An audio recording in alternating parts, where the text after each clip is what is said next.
పంతులు గారు మీరు ఇంతకుముందు చెప్పారు నాగుల పంచమినే గరుడ పంచమి అని కూడా అంటారని చెప్పి. అసలు గరుడ పంచమి ఎందుకు అంటారు? అయితే దీనికి శాస్త్ర ప్రమాణం చెప్తా వినండి. అయితే పూర్వం మనకేంటంటే కశ్యపుడు అనే ఒక మహాముని ఉండేవాడు. ఒక మహారాజు కానీ ముని కానీ కశ్యపుడు అని చెప్పేసి ఉండేవాడు. అతనికి ఇద్దరు భార్యలు. అయితే పూర్వం ఏంటంటే కశ్యప ముని ఉండేవాడు. అతనికి ఇద్దరు భార్యలు. ఇద్దరు కూడా దితి అతిథి అని చెప్పేసి ఇద్దరు భార్యలు ఉండేవాళ్ళు. ఇద్దరికి కూడా సంతానం ఉంది.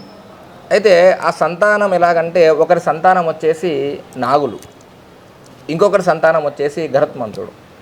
అయితే ఇందులో కూడా ఏంటంటే మనకు ఈ దితి అతిథి ఆ మునికి మొత్తం వచ్చేసి నలుగురు భార్యలు. మీకు ఇద్దరి పేరు చెప్పాను ఇందాక. మొత్తం నలుగురు భార్యలు ఆ మునికి. దితి, అతిథి, వినతి, తర్వాత వచ్చేసి మనకు కద్రువ అని చెప్పేసి నలుగురు భార్యలు ఉండేవాళ్ళు. ఆ నలుగురికి కూడా ఈ యొక్క కద్రువకి వినతికి ఇద్దరికి కూడా సంతానం ఉంది. ఈ వినతి సంతానం వచ్చేసి మనకి ఏంటంటే మనకు అమరుడు అని చెప్పేసి ఉంటాడు.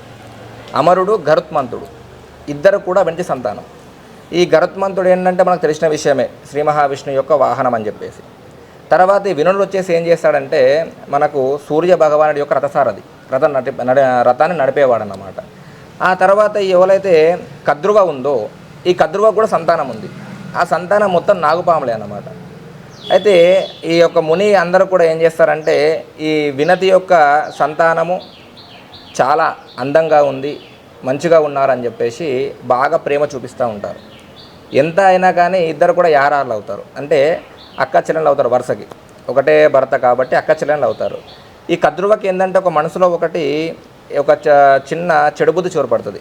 ఏంటంటే ఎలాగైనా ఈ యొక్క వినతిని నాకు దాస్యం చేసుకోవాలి అని చెప్పేసి ఒకటి చొరపడుతుంది. దాని దగ్గర నుంచి ఏం చేస్తుందంటే సమయం కోసం చూస్తూ ఉంటుంది. మనము చూసుకున్నట్టయితే ఇందులో ఇంకొకటి సాగర మదనం అని జరుగుతుంది, మనకి అమృత మదనం జరుగుతుంది. అక్కడ మనం పామును చిలుకుతూ ఉంటే అందులో నుంచి విషము, లక్ష్మి, తర్వాత అమృతం అన్నీ కూడా వస్తాయి. అలా వచ్చేటప్పుడు అందులో నుంచే మనకి ఏమవుతుందంటే మనము రెక్కల గుర్రం వస్తుంది, తెల్ల రెక్కల గుర్రం వస్తుంది. ఆ రెక్కల గుర్రాన్ని మనము చూస్తూ ఉంటే చాలా అందంగా ఉంటుంది. దానికి ఇంత నల్ల మచ్చ అనేది ఇంత కూడా ఉండదు, తోక కూడా తెల్లగానే ఉంటుంది మొత్తం కూడా. ఆ యొక్క రెక్కల గుర్రాన్ని ఏం చేస్తాడంటే ఇంద్రుడు తీసుకొని వెళ్ళిపోతాడు. ఇంద్రుడు తీసుకువెళ్ళి అతని యొక్క స్వర్గంలో ఉంచుకుంటాడు. అలా ఉంచుకున్న సమయం లోపల ఇతను ఏం చేస్తాడంటే ఒకరోజు ఈ ఇద్దరు కూడా వినతి కానీ కద్రువ కానీ ఇద్దరు కూడా కలిసి విహారం కోసమని ఆ యొక్క అడవిలోకి వెళ్తారు. వెళ్ళగానే అక్కడ గుర్రం ఇట్లా అక్కడ తిరుగుతూ ఉంటుంది గుర్రం. ఆ గుర్రాన్ని చూసి ఈ యొక్క కద్రువ ఏమంటుందంటే వినతి ఏమంటుందంటే గుర్రం చూసావా ఎంత అందంగా ఉందో అని చెప్పేసి అంటది. అనగానే కద్రువ ఏమంటుందంటే ఏమందంగా ఉంది, తోక నల్లగా ఉంది అని అంటది. అనేసరికి వినతి ఏమంటుందంటే లేదు తెల్లగా ఉందని వినతి అంటది, లేదు నల్లగా ఉంది అని చెప్పేసి కద్రువ అంటది.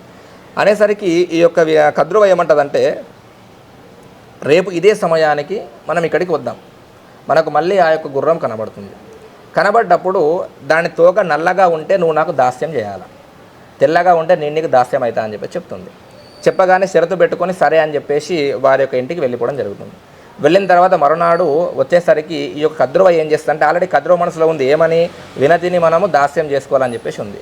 కాబట్టి కద్రువ ఏం చేస్తుందంటే నాగపాలను పిలుస్తుంది, అందరిని పిలుస్తుంది, బిడ్డలను సంతానం మొత్తం పిలిచి ఏమంటుందంటే మీరు ఎట్టి పరిస్థితుల్లో రేపు ఆ యొక్క అశ్వానికి తోక దగ్గర పట్టుకోవాలి, చుట్టుకొని ఉండాలి. మీరు చుట్టుకొని ఉంటే నల్లగా కనబడతారు. కాబట్టి నా మాట నెగ్గుతుంది, వినతి నాకు దాస్యం అవుతుంది అని చెప్పి చెప్తుంది. జనమేజయుడు అని చెప్పేసి ఉండేటివాడు. అతను ఏం చేస్తాడంటే సర్పయాగం చేస్తాడు. ఆ తల్లి శాపం పెడుతుంది అనమాట. నాగపాములకు అన్నట్టు కూడా శాపం ఏం పెడుతుందంటే భవిష్యత్తులో జనమేడు చేసే సర్పయాగంలో మీరు అందరూ కూడా పని చనిపోతారు అని చెప్పేసి శాపం పెట్టేస్తుంది. తర్వాత ఈ యొక్క తక్షకుడు మాత్రం నువ్వు చెప్పించి చేస్తానేసరికి ఆమె సంతోషపడుతుంది. తక్షకుడు చెప్పేస్తుంది రేపు ఈ సమయానికి నువ్వు వెళ్ళి ఆ యొక్క అశ్వం యొక్క తోకకు చుట్టుకో అని చెప్పేసి చెప్తుంది. చెప్పగానే ఈ యొక్క తక్షకుడు వెళ్తాడు, వెళ్ళి ఆ తోకకు చుట్టుకుంటాడు. చుట్టుకోగానే తోక నల్లగా కనబడుతుంది. దూరం నుంచి చూస్తారు కాబట్టి పామని తెలియదు, నల్లగా కనబడుతుంది. కనబడగానే ఈ యొక్క వినతి కద్రువకు దాస్యం అయిపోతుంది. దాస్యం అయిపోయి ఇలా కొన్ని సంవత్సరాలు చేస్తూ ఉంటుంది. చేస్తూ ఉన్న తర్వాత ఈ గరుత్మంతుడు పెద్దవాడైపోతాడు. ఈ యొక్క వినతి యొక్క ఇద్దరు కుమారులు కూడా పెద్దవాళ్ళు అయిపోయి వాళ్ళ సంకల్పం ఏముంటుందంటే నా తల్లిని దాస్యం నుంచి విముక్తిని చేయాలని చెప్పేసి ఒక సంకల్పం ఉంటుంది. వీళ్ళు ఏం చేస్తారంటే ఇద్దరు కూడా కలిసి కద్రువ దగ్గరికి వెళ్ళి మరి మా తల్లిని దాస్యం నుంచి విముక్తి చేయండి అని అడుగుతుంది. అడగానే ఆమె ఏమంటుందంటే కద్రువ ఏమంటుందంటే ఇంద్రుడి దగ్గర ఉన్న అమృత భాండము, అమృతాన్ని తీసుకొచ్చి నాకు ఇస్తే మీ తల్లిని దాస్యముక్తి చేస్తా అని చెప్తాడు. చెప్పగానే ఆ యొక్క గరుత్మంతుడు ఇంద్రునితో యుద్ధం చేయడానికి పోతాడు. యుద్ధం చేసి ఆ యొక్క అమృత భాండాన్ని తీసుకువచ్చేసి కింద దర్భలు పరిచినవి ఉంటాయి. దర్భ అంటే మనకు కల్పం అంటాం దాన్ని. ఆ దర్భలు కింద పరిచినవి ఉంటాయి. దానిపైన పెట్టి గరుత్మంతుడు పెట్టగానే ఆ కద్రువు ఏమంటుందంటే, సరే నువ్వు చెప్పిన విధంగా నాకు అమృతం ఇచ్చావు కాబట్టి నేను తల్లిని తీసుకుపోని పంపించేస్తుంది. అక్కడ పెట్టగానే ఇంద్రుడు చేంజ్ చేస్తాడంటే మళ్ళీ అమృత బాణం తీసుకొని వెళ్ళిపోతాడు. ఎందుకంటే ఒకవేళ ఆ నాగుపాములు కనుక అమృతాన్ని తాగాయంటే వాటికి చావు ఉండదు, మరణం ఉండదు.